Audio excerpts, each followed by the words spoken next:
નમસ્કાર વિદ્યાર્થી મિત્રો, કેમ છો બધા? મજામાં?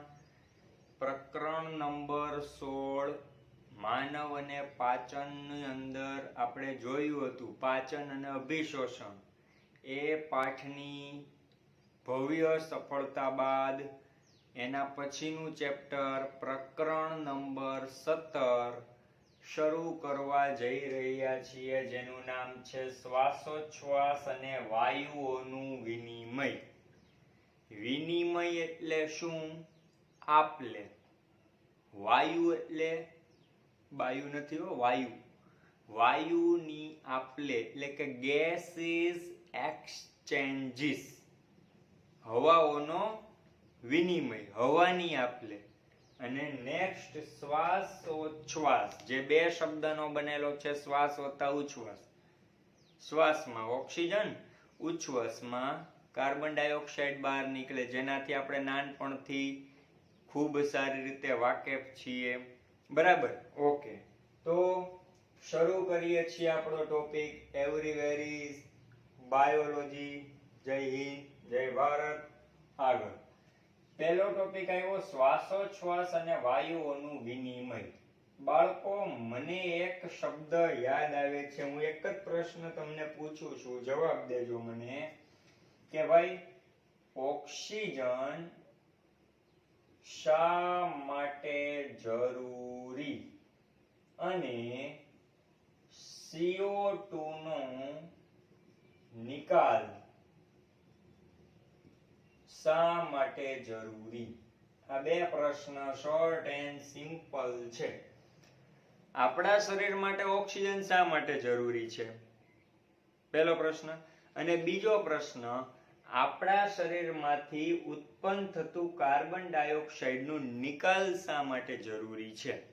તો એને સમજવા માટે આપણે એક નાનો એવો મુદ્દો લખીએ છીએ, ચયાપચય. ચયાપચય એટલે શું? બે પ્રક્રિયાનો સરવાળો, ચય વત્તા અપચય. ચય વત્તા અપચય એટલે શું? ચયાપચય, પણ બે પ્રક્રિયાનો સરવાળો, ચય અને અપચય. તો ચય કોને કહેવાય ને અપચય કોને કહેવાય? યાદ કરો, એક સરસ મજાનો કોષ છે, કોષનું કોષ કેન્દ્ર, એની અંદર ઘણી બધી અંગિકાઓમાંની એક અંગિકા એટલે કણાભસૂત્ર. બરાબર? ઓકે. અને બાકીનો ભાગ એટલે કોષ રસ. રેડી? સમજો, C6H12O6 જેને કહેવાય છે ગ્લુકોઝ. શું કહેવાય? ગ્લુકોઝ. ગલુ ગલુ માં ગલુ ગલુ, યાદ આવ્યું ને? હા, આ ગ્લુકોઝ નું ક્યાં છે? તો કે કોષ રસમાં છે. બરાબર? એટલે શું થાય? તો કે ગ્લાયકોલિસિસ. ક્યાં થાય? તો કે કોષ રસમાં થાય. ગ્લાયકોલિસિસ થાય એટલે શું બને? બે પાયરુવિક એસિડ. એ બે પાયરુવિક એસિડ ક્યાં જાય? તો કે ઓક્સિજનની હાજરી. અને ક્યાં? તો કે કણાભસૂત્રમાં. ઈ જાય એટલે આપણને ખબર છે કે ત્યાં છેલ્લે શું બનતું હતું? 38 ATP. બરાબર? 6CO2 અને પ્લસ 6H2O. જે H2O છે ઈ કોષના કોષ રસમાં જમા થાય એટલે જળ સંતુલન થાય. CO2 છે એનો શું કરવો પડે?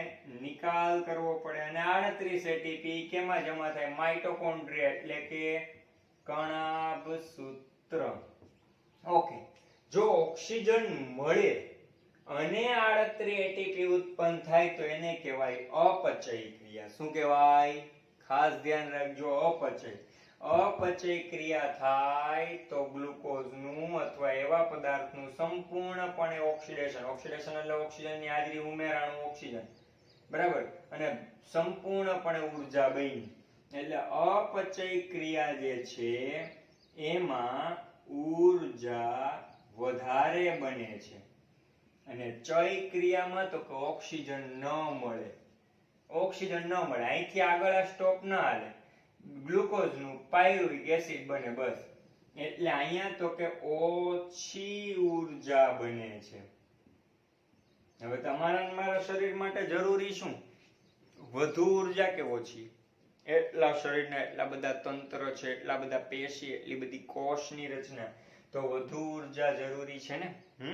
એટલા માટે કહી શકાય કે અપચય ક્રિયા, જો અપચય વધે અને ચય ઘટે તો અને માત્ર તો જ આપણી શું થાય? વૃદ્ધિ.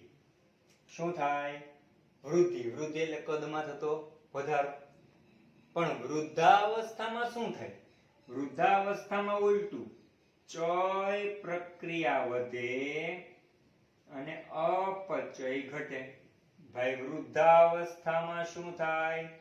તો કે ચય અને અપચય, એમાં અપચય ઘટ્યું એટલે ઊર્જા ઘટી, ચય વધ્યું એટલે ઊર્જા સંપૂર્ણપણે શું થયું? ચય વધી ગઈ પ્રક્રિયા એટલે ઊર્જા બનવાની ઓછી થઈ. ચય વધે, અપચય ઘટે, વ્યક્તિ વૃદ્ધ થાય અને મૃત્યુ તરફ જાય. રેડી? તો ખ્યાલ આવ્યો? જુવાની અવસ્થામાં તમે ને હું બધા યંગ છીએ, યંગમાં શું હોય? ચય ઘટે, અપચય વધે, વૃદ્ધિ થાય. ચય વધે, અપચય ઘટે એટલે વૃદ્ધિ અવરોધાય, વૃદ્ધાપણું આવે. તો આ જે પ્રક્રિયા દરમિયાન કાર્બન ડાયોક્સાઇડ ઉત્પન્ન થાય છે એનો આપણે નિકાલ કરવો જોઈએ. આમ ઓક્સિજન જરૂરી શા માટે છે? તો કે અપચય ક્રિયાને કન્ટિન્યુ રાખી ઊર્જા બનાવવા માટે, અને કાર્બન ડાયોક્સાઇડ તો આપણા શરીર માટે બિનજરૂરી જ છે, તો એનો તો સંપૂર્ણપણે નિકાલ કરવો જોઈએ. બરાબર? આપણે સરસ મજાનો વાયુ શ્વસનની અંદર લઈએ છીએ. કયો વાયુ લઈએ? ઓક્સિજન ને. કોઈ હાઇડ્રોજન લઈને ફૂફાડા મારતા ને, જોજો ભાઈ. ઓકે, તો મહત્વનો મુદ્દાની હવે આપણે ચર્ચા કરવા જઈ રહ્યા છીએ. એ મુદ્દો છે તમારા માટેનો શ્વસન અંગ. બહુ મોસ્ટ ઇમ્પોર્ટન્ટ ટોપિક છે બાળકો. આવા જ પ્રશ્નમાંથી આવી ટૂંકનોંધ તમારી જે ટેક્સ્ટ બુકમાં છે એમાંથી સૌથી મોસ્ટ આઈએમપી ટોપિક નીટ માટેના પૂછાય છે. રેડી? એટલે આ ટોપિકને ક્લિયર એન્ડ કન્ફર્મ કરી લેવા. ચલો, શ્વસન અંગ. શ્વસન અંગ એટલે શું? આપણું શ્વસન અંગ કયું? નાક. ગલત. ફેફસા. શ્વસન અંગ એટલે એવું અંગ કે જે અંગમાં ઓક્સિજન અને CO2 કાર્બન ડાયોક્સાઇડ બંનેની શું થતી હોય? આપ-લે. ખ્યાલ આવ્યો કે નહીં આવ્યો? આવ્યો ને? તો કેવા કેવા પ્રાણીઓમાં કેવું કેવું શ્વસન અંગ હોય એની આપણે ચર્ચા કરવાનું શરૂ કરી લઈએ. તો પહેલો મુદ્દો એમ બોલવામાં આવશે કે વિવિધ પ્રાણીઓમાં પોતાનું શરીરનું બંધારણ, પોતાની રચના અને પોતાનું નિવાસ સ્થાન, મતલબ પ્રાણી ક્યાં રહે છે તેને આધારે પોતાના શ્વસન અંગો વિકસેલા હોય છે. ખ્યાલ આવ્યો? તો ચલો જોઈએ આપણે એવા પ્રાણીઓની અલગ અલગ રચનાઓ. પહેલું, ઘણા એવા અપૃષ્ઠવંશી પ્રાણી છે. કેવા કેવા? તો કે વાદળી, પછી ચપટા કૃમિ, પછી તો કે કોષ્ઠાંત્રી. વાદળી, ચપટા કૃમિ, કોષ્ઠાંત્રી. એના શરીરમાં સમગ્ર શરીરની સપાટીએથી સરળ પ્રસરણ દ્વારા વાયુઓનો વિનિમય થાય. બરાબર? હાલ પૂરતા અત્યારે આપણે આની અંદર ઊંડા નહીં ઉતરીએ. વાદળી કોને કહેવાય, ચપટા કૃમિ કોને કહેવાય, કોષ્ઠાંત્રી કોને કહેવાય, કારણ કે એના માટે તમારે ચોથા નંબરનો ચેપ્ટર આખો ઈ જ આવે છે. રેડી? તો એની અંદર આપણે ચર્ચા કરશું, પણ લિસ્ટ બનાવી લઈએ, અહીંયા આપણે જોઈ લઈએ. બરાબર? ઓકે. અળસિયાની વાત કરીએ તો અળસિયામાં ભીના ક્યુટિકલ યુક્ત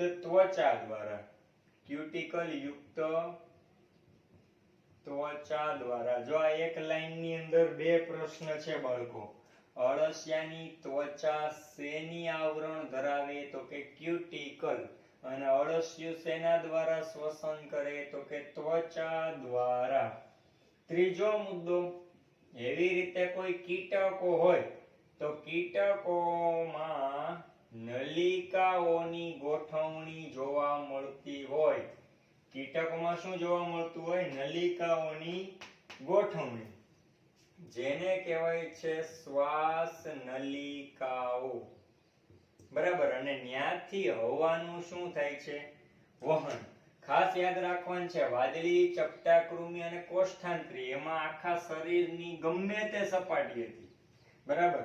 અળસિયાની અંદર તો કે ક્યુટિકલ યુક્ત દિવાલ છે, અને કીટકોમાં તો કે નલિકાની ગોઠવણી હોય, જેને કહેવાય શ્વાસ નલિકા. નેક્સ્ટ એના પછી આપણે જોઈએ તો જલીય સંધિપાદ. સંધિપાદ એટલે શું? તો કે પગ, પાદ એટલે પગ, અને સંધિ એટલે સાંધા. બરાબર? અને મૃદુકાય અને સંધિપાદ, જેમાં એક વહન કરવા માટે વાહિનીમય રચના હોય, જેને આપણે ઝાલર કહીએ છીએ. એવી રચના દ્વારા શું થાય? વાયુની આપ-લે. બરાબર? એવી જ રીતે સ્થલીય સ્વરૂપો.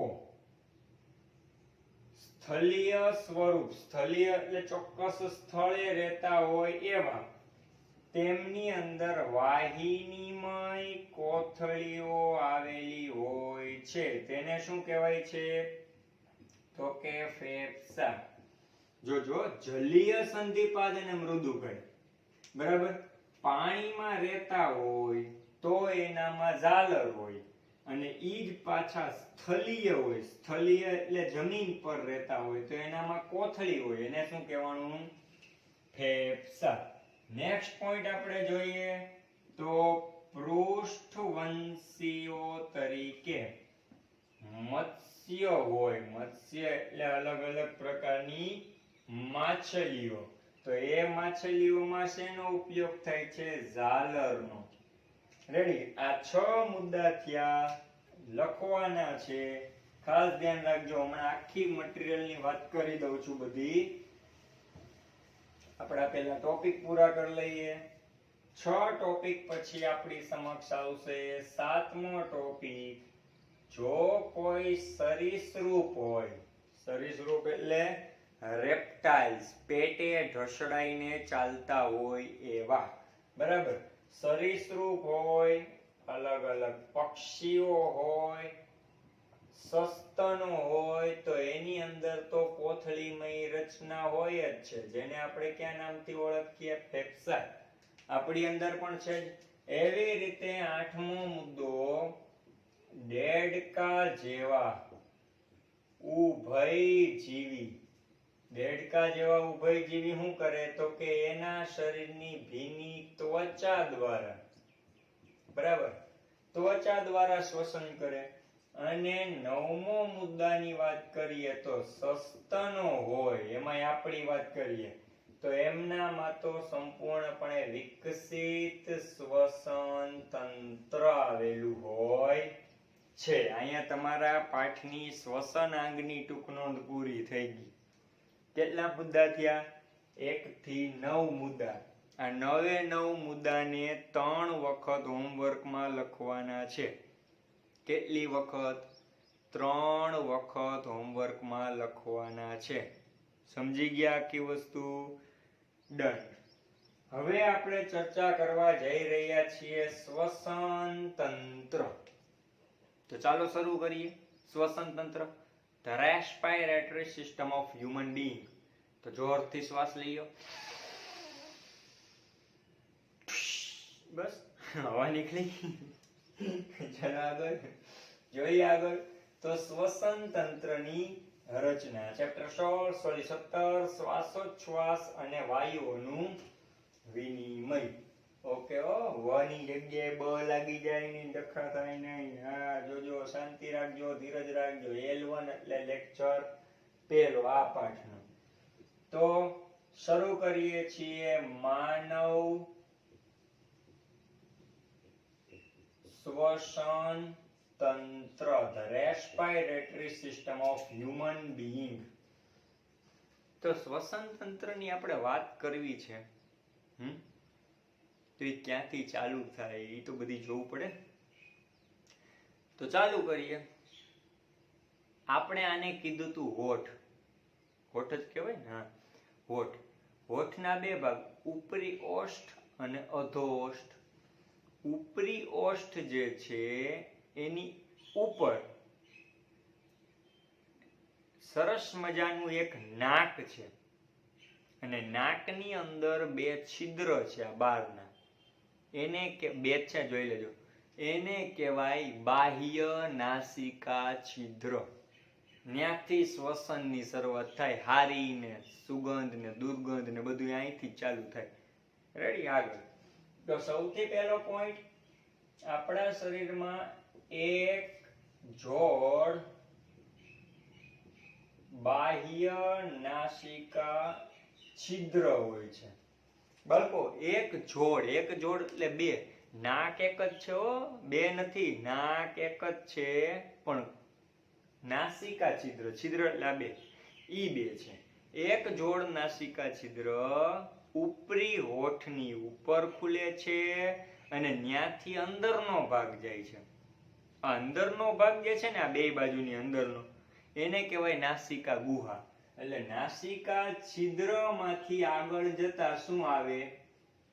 નાસિકા ગુહા, અથવા તમે એને કહી શકો નાસિકા કોટર. શું કહી શકો?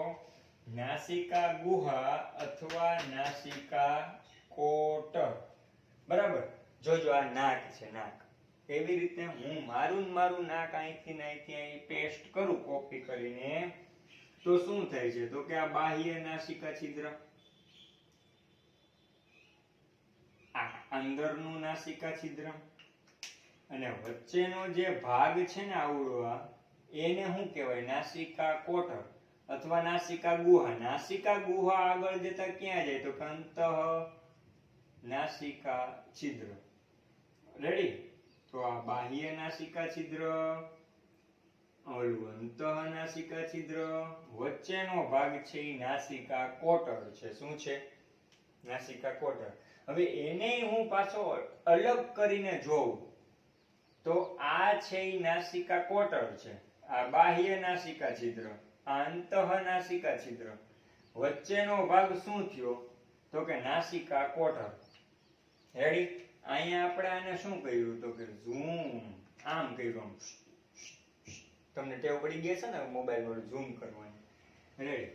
તો આ બાહ્ય નાસિકા છિદ્ર જે છે એ બાહ્ય નાસિકા છિદ્ર, ટૂંકમાં ના બોલતા, બાનાછી કોક મારશે. અને આ અંત નાસિકા છિદ્ર, અન્નાછી અને બાનાછી. બરાબર? તમે પૂરું બોલજો ને કોક મારશે. આગળ. હવે આ જે ભાગ છે એને આપણે શું કીધું મિત્રો?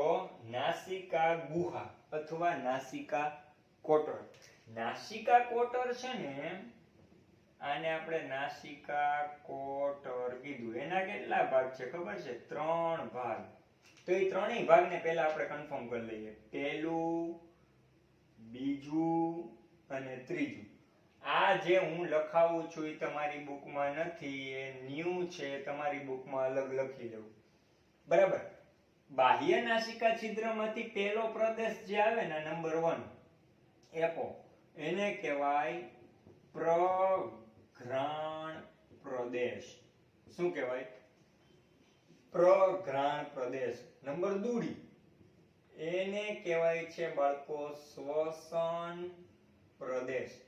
અને નંબર 3 એને કહેવાય છે બાળકો ઘ્રાણ પ્રદેશ. સમજી ગયા? ઓકે.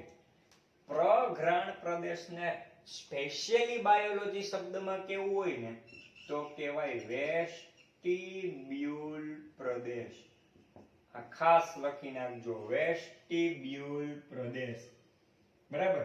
પ્રઘ્રાણ પ્રદેશ સૌથી નીચેનો, શ્વસન પ્રદેશ વચ્ચેનો, ઉપરનો ઘ્રાણ પ્રદેશ.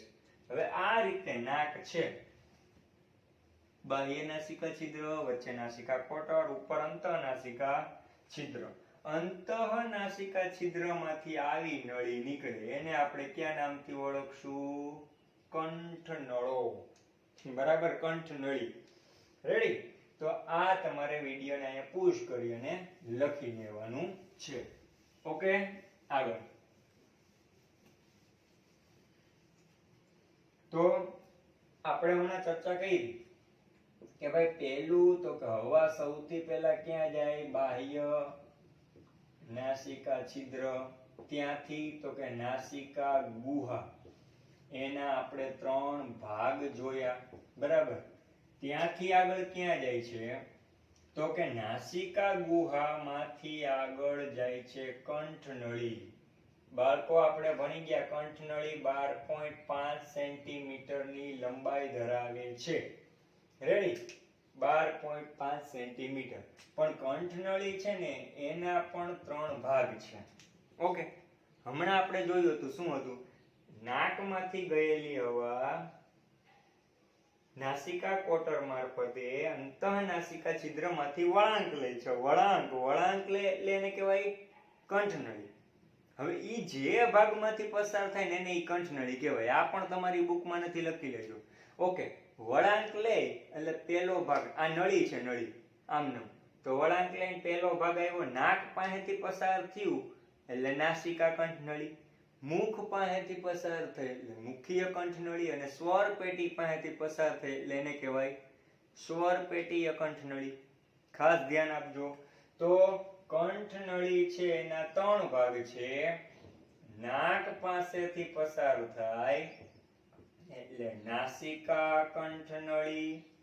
બરાબર. બીજું, મુખ પાસેથી પસાર થાય એટલે મુખીય કંઠનળી.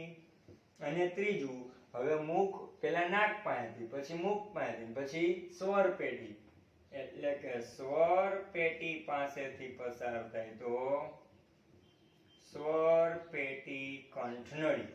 તો કંઠનળીના કેટલા પ્રકાર થયા? 3. નાસિકા કંઠનળી, મુખીય કંઠનળી અને સ્વર પેટી કંઠનળી. ઈ કંઠનળી છેલ્લે ક્યાંથી ચાલુ થાય તો કે શ્વાસ નળી. રેડી? આ મુદ્દો યાદ રાખજો. એટલે હવે હું જે બોલું ને યાદ રાખો. શું થયું? સૌપ્રથમ વાતાવરણની ઓક્સિજન યુક્ત હવા બાહ્ય નાસિકા છિદ્રમાં, ખ્યાલ આવ્યો? ત્યાંથી નાસિકા ગુહામાં. પહેલો પ્રદેશ પ્રઘ્રાણ પ્રદેશ, બીજો શ્વસન, ત્રીજો ઘ્રાણ પ્રદેશ, ત્યાંથી અંતઃનાસિકા છિદ્ર, ત્યાંથી વળાંક લીધું નાસિકા કંઠનળી, મુખીય કંઠનળી અને સ્વર પેટીય કંઠનળી મારફતે હવા શ્વાસ નળીમાં જાય છે. ઓકે, તો હવે આપણે એ મુદ્દા સુધી ચર્ચા કરી. બરાબર? તો ખાસ સમજો, હવા શ્વાસ નળીમાં જાય છે, પણ હું 1-2 હવા ટોપિક નવા લખું છું. રેડી? જોજો. આપણી જે સ્વર પેટી છે એ આપણને ખબર છે કે એક કાસ્થિમય રચના છે. કાસ્થિ એટલે હલનચલન કરી શકતી હોય તેવી રચના. અસ્થિ હોય તો મજબૂત હોય, પણ કાસ્થિ છે એટલે થોડું ઘણું હલનચલન કરશે, બહુ દબાવવું નહીં. બરાબર? નકર ગામ આખું હલનચલન કરતા મૂકી જાય આપણને. સ્વર પેટી કાસ્થિમય રચના છે. અને સાથે સાથે મિત્રો બીજું કે અવાજ ઉત્પન્ન કરવા મદદરૂપ છે. આપણે જે કાંઈ બોલીએ છીએ આખો દી બગ બગ બગ બગ વળગા જોઈએ, વોકલ બોક્સ કહેવાય, એના કારણે અવાજ ઉત્પન્ન થાય છે. આ બરાબર સ્વર પેટી. એટલે આને આપણે સ્વર યંત્ર પણ કહીએ છીએ. શું કહીએ? સ્વર પેટી અથવા સ્વર યંત્ર તરીકે ઓળખીએ છીએ. રેડી? હવે જે હું સ્વર પેટી માટે નવું લખું છું એ લખી લેજો. મુગ્ધાવસ્થા હોય. મુગ્ધાવસ્થા એટલે કઈ? તરુણાવસ્થા. રેડી? તરુણાવસ્થામાં છોકરાઓ છે અને છોકરીઓ એ બંનેની અંદર જો આપણે કમ્પેરિઝન કરીએ તો છોકરીઓ કરતા છોકરાઓમાં મોટી અને પ્રભાવી એટલે કદની મોટી બને છે. બરાબર? સ્વર પેટી છોકરીઓ કરતા છોકરાઓમાં કેવી બને? તરુણાવસ્થામાં મોટી બને છે. અને બીજું કે 6 કાસ્થીઓની બનેલી છે. સ્વર પેટી કેટલી કાસ્થીઓની? 6 કાસ્થીઓની બનેલી છે. રેડી? આ છોકરીઓ કરતા છોકરાઓમાં મોટી અને પ્રભાવી સ્વર પેટી જોવા મળે એટલે એને આપણે એડમનું એપલ કહીએ છીએ. શું કહેવાય છે? એડમનું એપલ. એડમની જગ્યાએ મેડમ કરતા નહીં હો. મેડમનું એપલ નહીં, એડમનું એપલ. બરાબર? છોકરાઓમાં તરુણાવસ્થામાં છોકરીઓ કરતા 6 કાસ્થીમય બનેલી સ્વર પેટી મોટી અને વિકસિત વધુ થાય છે, જેથી એને શું કહેવાય છે? એડમનું એપલ. રેડી? હજી આગળનો પોઈન્ટ જોઈએ છીએ. અવાજ. આ તમારા માટે નવો ટોપિક છે, એ લખી લેજો. હવે એક નેક્સ્ટ પોઈન્ટ. હવે વાત આવે છે એક સરસ મજાનો નાનો એવો વિભાગ જેને આપણે ઘાટી ઢાંકણ કહીએ છીએ. બાહ્ય નાસિકા છિદ્રમાં ગયેલી હવા આપણને ખબર છે સૌપ્રથમ પ્રઘ્રાણ પ્રદેશમાં જાય, પછી શ્વસન પ્રદેશ, પછી ઘ્રાણ પ્રદેશ, પછી અંતઃનાસિકા છિદ્ર, ત્યાંથી લીધો યુ ટર્ન. નિકલા ગડી લે કે ટર્ન આવે ને લેતા રહેજો, નકર મારું એક્સિડન્ટ થયું તેમ તમારું થઈ જાય. રિટર્ન લીધો ટર્ન, યુ ટર્ન લેતા પહેલી નાસિકા કંઠનળી, પછી મુખીય કંઠનળી, પછી સ્વરપેટી કંઠનળી ને ઘાટી ઢાંકણ આવ્યું કે નહીં? તો ઘાટી ઢાંકણનું કામ શું? એપિગ્લોટિસનું. પાછળના પાઠમાં શું હતું? મુખમાં ગયેલો ખોરાક અન્નળીમાં જાય એ માટે ઘાટી ઢાંકણ શ્વાસ નળીને બંધ કરી દે. રેડી? હવે અહીંયા હવા જવા દેવાની છે ને? હવા જાવી જોઈએ ભાઈ. હા, ક્યાં જાવી જોઈએ? શ્વાસ નળીમાં. નકર શું થાય? હવા હોય એ નીકળી જાય. બરાબર? હા એમ. તો હવે ઘાટી ઢાંકણ શું કરશે? શ્વાસ નળીને ખુલ્લી રાખવા માટે અન્નળીને બંધ કરી દેશે, જેથી શ્વાસ નળી ખુલ્લી રહે અને કંઠ નળીમાંથી આવેલી હવા શ્વાસ નળીમાં જાય. રાઈટ? તમારી બુકમાં એક નવો ટોપિક હજી આપ્યો નથી, હું બોલું એ લખી લેજો. માનવ શ્વાસ નળી. આ શ્વાસ નળી આવી છે. રેડી? આ ટાઈપની આખી શું છે? નળી. એટલે આ તો કામ થઈ ગયું. હા. આ એક આખી નળી છે. આપણી શ્વાસ નળી સમજીએ. ઈ યાદ રાખજો, કંઠનળી 12.5 સેન્ટીમીટર લાંબી, શ્વાસ નળી 12 સેન્ટીમીટર લાંબી. ખ્યાલ આવ્યો? તો 12 સેન્ટીમીટર લાંબી આ રીતે જોવા મળે છે. 12 સેન્ટીમીટર લાંબી હોય, સમજો ખાસ. એમાં આ 12 સેન્ટીમીટર લાંબી, અને જો કદાચ મારી શ્વાસ નળી હાથમાં આવી જાય, આનો છેદ કરું તો એનો જે વ્યાસ છે, વ્યાસ એ 2.5 સેન્ટીમીટરનો ઘેરાવો. સમજી ગયા? માનવ શ્વાસ નળી 12 સેન્ટીમીટર લાંબી 2.5 સેન્ટીમીટર ઘેરાવવાળી અને શ્વાસ નળી કોઈ દી આમને આમ સંકોચાઈ જાતી નથી, કારણ કે એની આસપાસ સી આકારની, નોટ છી, સી આકારની કાસ્થીની શું છે? કડીઓ. 16 થી 20 કડીઓ હોય છે. આ 3 મુદ્દા લખી લ્યો. પેલું, માનવ શ્વાસ નળી 12 સેન્ટીમીટરની લંબાઈ વાળી. બીજું, 2.5 સેન્ટીમીટર ઘેરાવો. ત્રીજું, 16 થી 20 કાસ્થીની કડીઓ જોવા મળે છે. રેડી? ઓકે, તો ઘાટી ઢાંકણનું કામ આપણે જોઈ લીધું. વાંદરી પાના જેવું. ખોરાકનું વહન કરવાનું હોય તો શ્વાસ નળીને બંધ કરે, શ્વાસનું વહન કરવાનું હોય તો અન્નનળીને બંધ કરે. બરાબર? ઓકે. હવે ઘાટી ઢાંકણની ક્રિયાવિધિની વાત કર્યા પછી આગળ આપણા શરીરમાં 5મી ઉરસીય કશેરુકાની જમણી અને ડાબી ત્યાં શું થાય? પ્રાથમિક શ્વાસ વાહિની. ઓકે, હવે આ શબ્દને સમજો. 5મી ઉરસીય કશેરુકા.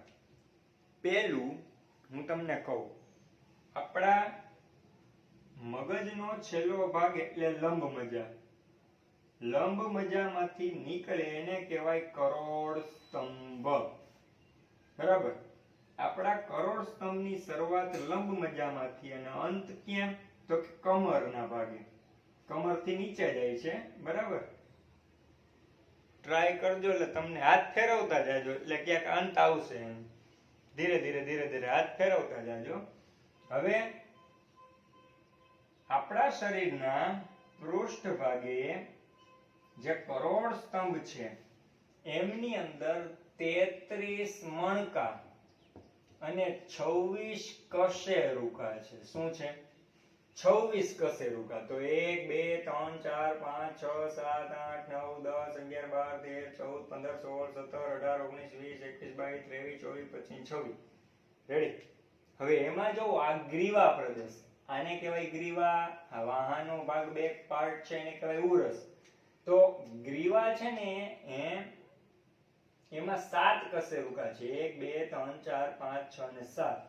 આને કહેવાય ગ્રીવા. ગ્રીવામાં 7 ઈ જવા દો, પણ પછીનો પ્રદેશ કયો? તો કે ઉરસ. ઉરસમાં 12 હોય. 1 2 3 4 5 6 7 8 9 10 11 12. આખી આ 12 કશેરુકા છે એને કહેવાય ઉરસીય કશેરુકા. અને એમાં કેટલામી? તો કે 5મી ઉરસીય. પહેલી, બીજી, ત્રીજી, ચોથી, પાંચમી. અહીંથી.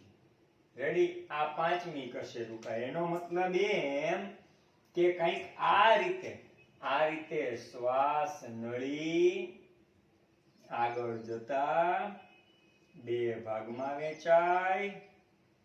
2 ભાગમાં વેચાણી એને કીધું પ્રાથમિક શ્વાસ વાહિની. એક ભાગ જમણી બાજુ અને એક ભાગ ડાબી બાજુ. ખ્યાલ આવ્યો?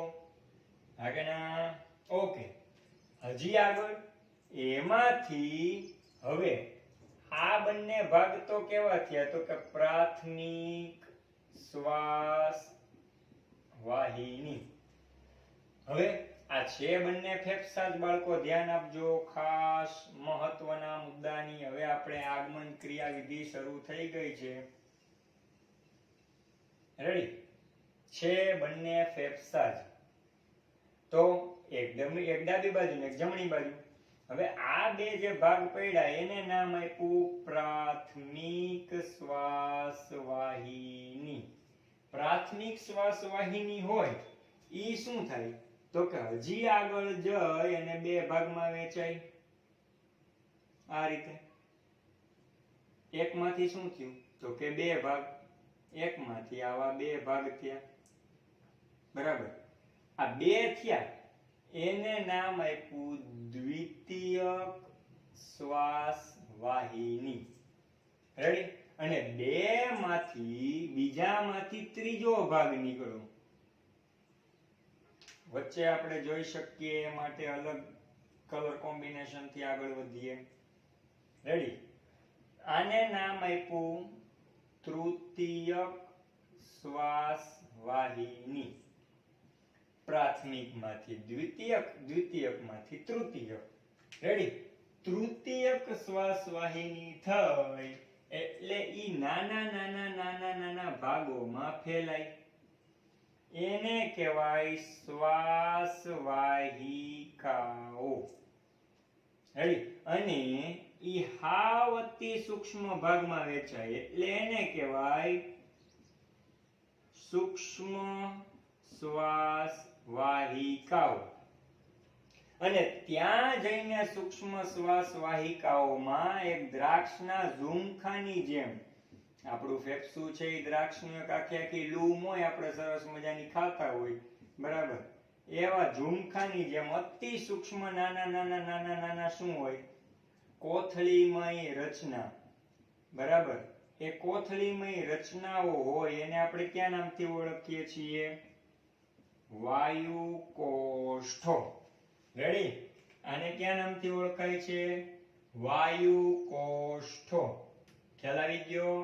તો આવા વાયુકોષ્ઠો છે એ અનિયમિત દિવાલ વાળી રચના ધરાવતા હોય. અને એ રચના કેના જેવી હોય? તો કે કોથળીમય. કેવી રચના હોય? કોથળીમય રચના. તો હવે ખાસ યાદ રાખજો, આપણે જે શીખા અત્યાર સુધીમાં એ શું શીખા? તો કે પહેલું, સૌથી પહેલા હવા ક્યાં જાય? બાહ્ય નાસિકા છિદ્ર. ત્યાંથી આગળ તો કે નાસિકા કોટર અથવા નાસિકા ગુહામાં. ત્યાંથી આગળ તો કે હવા જાય કંઠનળીમાં. ત્યાંથી આગળ તો કે હવા જાય અંડળીમાં ને? નહીં, શ્વાસનળીમાં. શ્વાસનળીમાંથી તો કે આ શ્વાસનળી છે, શ્વાસનળીની આસપાસ કંઈક આવા જોવા મળતી કડીઓ હોય છે જેની અંદર શ્વાસનળી આખી ફિક્સિંગ બેસેલી હોય છે જેથી શ્વાસનળી દબાઈ ના જાય. ત્યાંથી આગળ પ્રાથમિક શ્વાસ વાહિની. ત્યાંથી આગળ દ્વિતીયક શ્વાસ વાહિની. ત્યાંથી આગળ તૃતીયક શ્વાસ વાહિની. ત્યાંથી આગળ સૂક્ષ્મ શ્વાસ વાહિકાઓ. ત્યાંથી આગળ અંત્ય નાનામાં નાનો ભાગ એટલે વાયુકોષ્ઠો. અને આ વાયુકોષ્ઠો કેવા હોય છે? તો કે અનિયમિત દિવાલ વાળા કોથળીમય રચના. એક સરસ મજાની આવી કોથળી જેવી રચના હોય, બરાબર. એની ચર્ચા આપણે નેક્સ્ટ લેક્ચરમાં 1-2 લેક્ચર પછી કરવાના જ છીએ. જ્યાં ઓક્સિજન અંદર પ્રવેશે અને CO2 ત્યાંથી શું થઈ જાય? મુક્ત થાય છે, બરાબર. તો આ વસ્તુ આપણને ખબર પડી. હવે અહીંયા જુઓ તો બાળકો, આ ફેફસા. ફેફસા કોને કહેવાય? તો કે ઈ ફેફસાની બનાવટ બનાવે છે. કેવી? તો કે શ્વાસ વાહિની, શ્વાસ વાહિકાઓ, જેમાં શ્વાસ વાહિની એટલે પ્રાથમિક, દ્વિતીયક, તૃતીયક, શ્વાસ વાહિકાઓ અને વાયુકોષ્ઠો બધા ભેગા મળીને એક સરસ મજાની ગુલાબી રંગની કોથળીમય રચના ધરાવે. એને કહેવાય હ્યુમન લંગ્સ એટલે કે ફેફસાઓ. તો ફેફસાની એક સરસ મજાની આવરણની રચના તૈયાર કરે છે. રેડી. હવે હું આને અહીંથી ક્લિયર એન્ડ કટ કરું છું. લખી નાખજો હોય તો વિડીયોને અગાઉથી પુશ કરીને જરીક. ઓકે. આગળનો પોઈન્ટ બહુ મસ્ત મજાનો યુનિટ છે બાળકો. આને 2-3 વખત જોઈ લેજો વિડીયોને, પછી શબ્દ લિંકમાં ખબર પડશે. આગળ નેક્સ્ટ પોઈન્ટ, આપણે 2 ફેફસા ધરાવીએ છીએ. બહુ મોસ્ટ ઇમ્પોર્ટન્ટ પોઈન્ટ કીધો. આવો પોઈન્ટ કોઈ કહે નહીં તમને. જોવો જોઈએ, મોસ્ટમાં મોસ્ટ ઇમ્પોર્ટન્ટ ટોપિક કીધો હે. હા, દાંત કાઢોમાં બહુ મોસ્ટ ઇમ્પોર્ટન્ટ છે, નીટ માટે સ્પેશિયલ. બરાબર. આપણે 2 ફેફસા ધરાવીએ છીએ.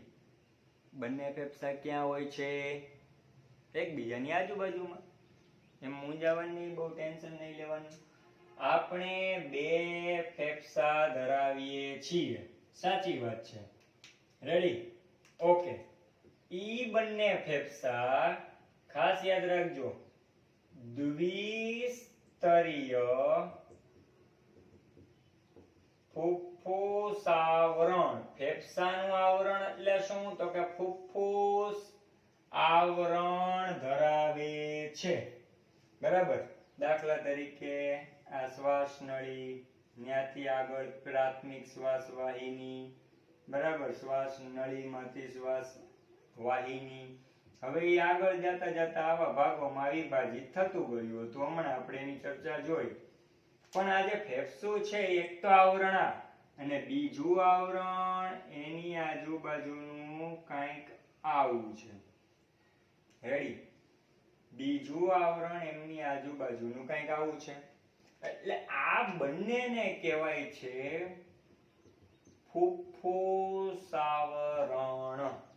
ફેફસા એટલે ફુફ્ફુસ, આવરણ એટલે એની આજુબાજુનું આવરણ. વચ્ચે અવકાશ છે. અવકાશ એટલે આ વચ્ચેની જગ્યા, બે આવરણ વચ્ચે જગ્યા. ન્યા જે છે ને એ પ્રવાહી ભરેલું છે. શું ભરેલું છે? પ્રવાહી. તો પેલા જોઈએ, આપણે બે ફેફસા ધરાવીએ છીએ. બંને ફેફસા બે બે આવરણથી આવૃત હોય છે અને વચ્ચે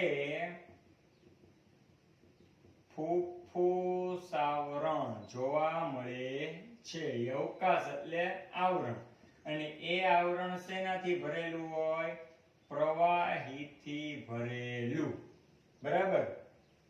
અને એનું કાર્ય શું? તો કે ફેફસાનું સપાટી સાથેનું ઘર્ષણ ઘટાડવું. આ ફેફસા હોય, ફેફસા એ ફૂલાય.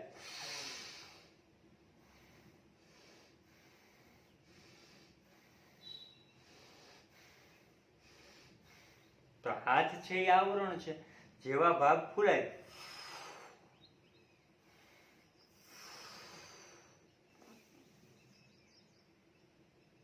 તો સપાટી હારે ઘર્ષણ થાય.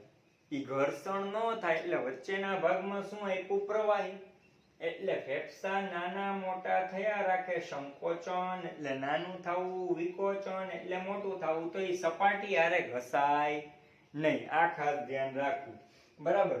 તો ફેફસા બે છે, બે ફેફસાની આસપાસ બે આવરણ છે. વચ્ચે ફુફ્ફુસ આવરણ જોવા મળે. પ્રવાહીથી ભરેલું છે અવકાશ.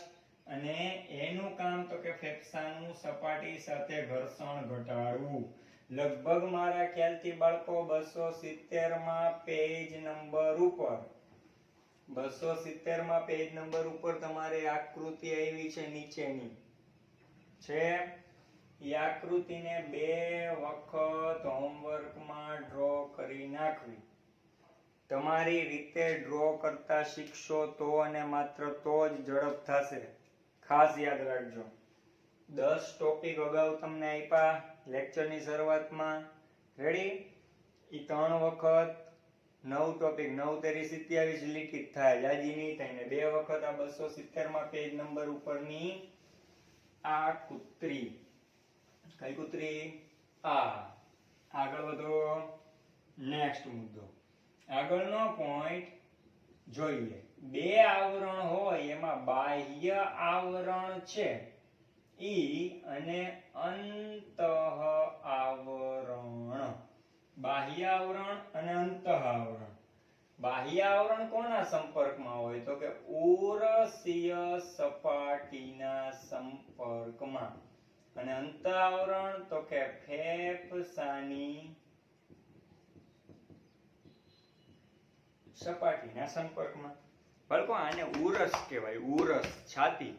જોજો, આગળનું હાડકું એટલે ઉરોસથી પાછળ કરોડ સ્તંભ, બંને બાજુ પાંસળી, નીચે ઉરોદર પટલ અને વચ્ચે બે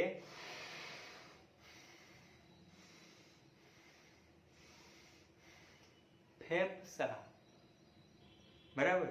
તો ફેફસા નાના થાય તો અહીં આજુબાજુની પાંસળીઓ છે, આમ ફેફસા મોટા થયા, ફેફસા નાના થયા, ફેફસા મોટા થયા, ફેફસા નાના થયા, ફેફસા મોટા થયા, ફેફસા નાના થયા. તો હવે ફેફસાની બહારનું આવરણ છે એ કોના સંપર્કમાં આવે? ઉરસના. એટલે બાહ્યનું આવરણ ઉરસની સપાટીના સંપર્કમાં અને અંદરનું આવરણ ફેફસાની સપાટીના સંપર્કમાં. એટલે બે પ્રકારના આવરણ, ફેફસાનું બાહ્ય આવરણ અને ફેફસાનું અંતઃ આવરણ. એના લીધે આપણા શરીરમાં વાયુ વહનના બે ભાગ જોવા મળે છે. વાયુ વહનના, કે ભાઈ વાયુ ક્યાં ક્યાં વહન પામે, એના કેટલા ભાગ? બે ભાગ. બરાબર. ઓકે. પહેલો ભાગ તો કે જેને હું સંવહન ભાગ કહીશ, અને બીજો ભાગ તો કે એને વિનિમય ભાગ તરીકે ઓળખીશ. સંવહન એટલે શું? તો કે ખાલી હવા છે એ વહન થતી હોય એટલા ભાગ, ક્યાં સુધી હવા વહન થાય. અને વિનિમય એટલે કે જ્યાં હવાની આપ લે થાય. તો સંવહનમાં શું આવશે? બાહ્ય નાસિકા છિદ્ર, નાસિકા ગુહા એટલે નાસિકા કોટર, અંતઃ નાસિકા છિદ્ર, મુખ્ય કંઠનળી, પહેલા નાસિકા કંઠનળી, પછી મુખ્ય કંઠનળી, પછી સ્વરપેટી કંઠનળી, શ્વાસ નળી, પ્રાથમિક શ્વાસ વાહિની, દ્વિતીયક શ્વાસ વાહિની, તૃતીયક શ્વાસ વાહિની, ન્યા સુધી કહેવાય સંવહન ભાગ. ધ્યાન આફ્ટર વિનિમય. વિનિમય એટલે મેં હમણાં કીધું હતું, ક્યાં આપલે થાય? વાયુ કોષ્ઠમાં. વાયુ કોષ્ઠની આસપાસ સરસ મજાની શું હોય? નલિકામય રચના. એવી નલિકામાં શું જાતું હોય? અશુદ્ધ રુધિર. અશુદ્ધ એટલે કેવું? તો કે જેમાં ઓક્સિજન નથી એવું. આ રુધિર એટલે વાયુ કોષ્ઠ અને એની આસપાસની નલિકા. તો વિનિમય ભાગમાં કોનો સમાવેશ થાય છે? વાયુ કોષ્ઠો અને વાયુ કોષ્ઠની નલિકાઓ. જ્યાં આવેલી હવા ઓક્સિજન યુક્ત જાશે એ ભળી જશે રુધિરમાં અને એમાંથી નિકાલ પામશે CO2 નું. ઈ જ વાયુ પાછો રિટર્ન બોલતા શીખો જોઈએ. સૂક્ષ્મ શ્વાસ વાહિકાઓ, ત્યાંથી ઉલટું ઊંધું વિચારવાનું. થોડુંક વિચારો, તમને તકલીફ પડશે પણ મને યાદ છે. તૃતીયક શ્વાસ વાહિની, એમાંથી ઊંધું દ્વિતીયક શ્વાસ વાહિની, પ્રાથમિક શ્વાસ વાહિની, શ્વાસ નળી, હવે કંઠનળી. કંઠનળીમાં પહેલા સ્વરપેટી કંઠનળી, પછી મુખ્ય કંઠનળી, પછી નાસિકા કંઠનળી, ત્યાંથી અંતઃનાસિકા છિદ્ર, ત્યાંથી 3 પ્રદેશ હતા કોટરના, યાદ કરો. ઘ્રાણ પ્રદેશ, શ્વસન પ્રદેશ, પ્રઘ્રાણ પ્રદેશ, બાહ્ય નાસિકા છિદ્ર અને હવા બહાર નીકળે છે. એટલે હવા નાકેથી બહાર ક્યાંથી નીકળે એની ચર્ચા આપણે કરી હો ને. હું નાકની વાત કરું છું ભાઈ, જોજો. શાંતિ રાખો. નાકેથી ગયેલી હવા પાછી ન્યાથી કેમ બહાર નીકળે એની વાત છે. હવા તો ઘણી રીતે બહાર આવે છે, પણ આપણે આ પહેલો વિભાગ જોઈ, હવા ક્યાંથી જાય ને ક્યાંથી બહાર આવે. રેડી? આ બે ભાગ. સંવહન એટલે જ્યાં વહન થતો હોય એ ભાગ, અને બાકી વિનિમય એટલે જ્યાં આપલે થતો હોય એવો ભાગ. બસ હવે ટોપિક આપણે છેલ્લા ઉપર છીએ. ઓકે. તો હવે માત્ર ને માત્ર આપણે જોવા જઈ રહ્યા છીએ ફેફસાઓ. બરાબર. ફેફસાઓ એટલે કે હ્યુમન લંગ્સ. ફેફસાઓ શું છે? તો કે હવા ચુસ્ત રીતના ખંડ છે, કોથળી, ફુગા જેવા. તો અંદરથી ક્યાંયથી હવા નીકળે છે? લીક છે? નહીં. એટલે ગણી શકીએ, આપણે લખી શકીએ કે ફેફસા હવા ચુસ્ત ખંડ છે. એમાં ક્યાંય હવા લીક નથી. અને ક્યાં છે? તો કે ઉરસીય ગુહામાં સ્થાન પામેલ છે. ઉરસીય ગુહામાં સ્થાન. ઉરસીય ગુહા. ગુહા એટલે શું? તો કે સાંભળજો, ઉપર, નીચે, પાછળ, આગળ, પશ્વ, વક્ષ અને પાર્શ્વ. સમજો ખાસ, આગળના ભાગમાં તમે છાતીની બરાબર વચ્ચે હાથ ફેરવશો, ફેરવતા જાઓ એટલે વચ્ચેથી સીધું દેખાશે પણ આગળ ખાંચ આવશે, બે બાજુ ખાંચ પડી. આ જે હાડકું છે એને કહેવાય ઉરોસ્થિ. આગળ ઉરોસ્થિ, વક્ષ ભાગે ઉરોસ્થિ, પશ્વ ભાગે કરોડ સ્તંભ અને પાર્શ્વ ભાગે બે બાજુએ પાંસળી અને નીચે ઘુમ્મટ આકારનું. ઘુમ્મટ એટલે આ મંદિરનું જે ઘુમ્મટ હોય ને એ રીતે. જોજો, ઉપરના ભાગે આ આવ્યું ઉરોસ્થિ. આડેધડ આકૃતિ દોરું છું, બરાબર? એટલે જેવું થાય એવું બહુ દાંત કાઢતા નહીં. રેડી? ઓકે.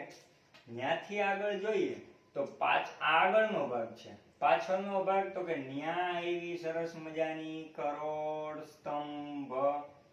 આ કરોડ સ્તંભ, મણકા અને કશેરુકા હમણાં ચર્ચા કરી એ ભાગ આવ્યો, બરાબર? હજી આગળ તો કે ત્યાં બંને બાજુએ એના શું આવી? પાંસળીઓ. બે બાજુ શું આવી? મસ્ત મજાની પાંસળીઓ. એવી જ રીતે આ બાજુ બે બાજુ પાંસળીઓ આવી. રેડી? Okay, done. ઓકે. અને આગળ ઉરોસ્થિ, પાછળ કરોડ સ્તંભ, બે બાજુ પાંસળી, નીચે ઉરોદર પટલ. ઉરોદર પટલ કંઈક આવું છે. પેજ નંબર 270 ઉપર આકૃતિ જોશો એટલે એવું છે. આને કહેવાય મંદિરનો ઘુમ્મટ. જે મંદિરનો ગુંબજ હોય ને, ગુંબજ, એવું. ઉરોદર પટલનો આકાર ઘુમ્મટ આકારનો છે. ધ્યાન આપજો, મોસ્ટ આઈએમપી એમસીક્યુ છે. રેડી? તો આ અને એ બધાની ફરતી બાજુથી અંદર બનતી ગુહાને કહેવાય ઉરસ્ય ગુહા. ન્યા મસ્ત મજાના ફેફસાઓ જોવા મળે છે. રેડી? ન્યા ફેફસાઓ જોવા મળે છે. એક ફેફસું કંઈક આ રીતનું અને બીજું ફેફસું પણ કંઈક આ રીતનું.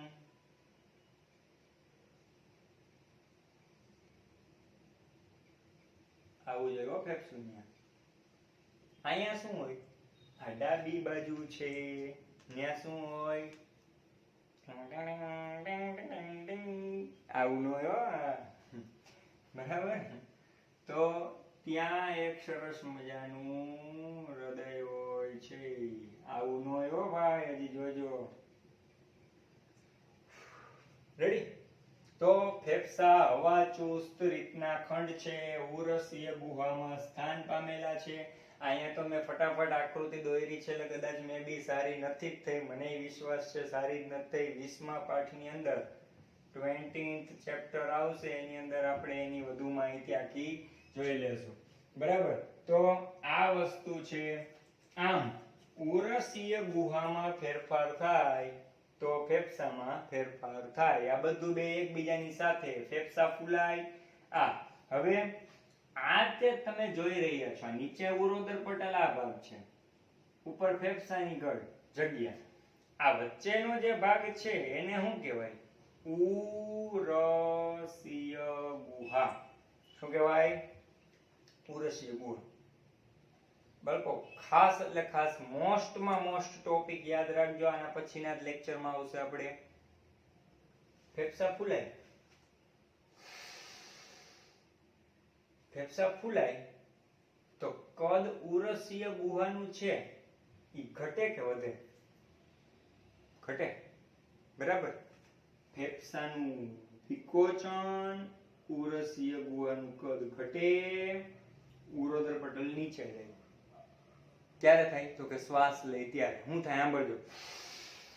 શ્વાસ લેતા ઓક્સિજન યુક્ત હવા અંદર આવે, ફેફસા ફૂલાય એટલે ઉરસ્ય ગુહાનું કદ ઘટે.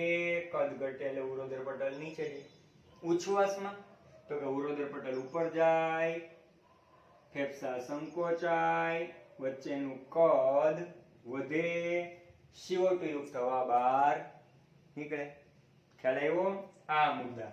છેલ્લે હવા સંપૂર્ણપણે પહોંચી જાય છે ક્યાં?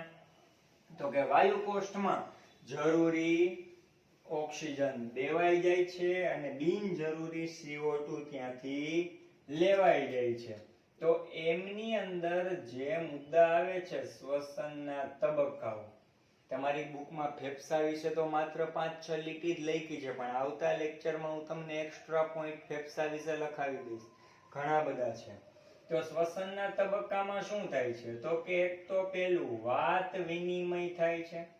વાત વિનિમય એટલે શું? તો કે ઓક્સિજન યુક્ત હવા છે એ શરીરના વાયુ કોષ્ઠમાં સ્વીકારાઈ જાય છે અને CO2 યુક્ત હવા જે છે એનો શું કરવામાં આવે છે?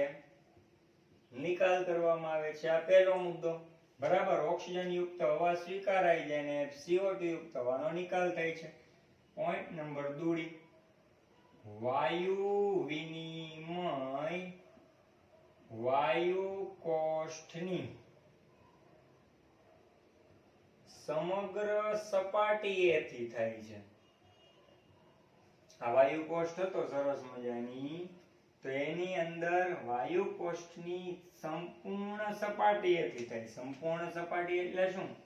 તો કે અહીંયાથી પણ ઓક્સિજન દેવાઈ જઈ શકે, CO2 નિકાલ થાય. અહીંયાથી પણ દેવાઈ જાય, CO2 નિકાલ થાય. ગમે ત્યાંથી આપલે થઈ શકે.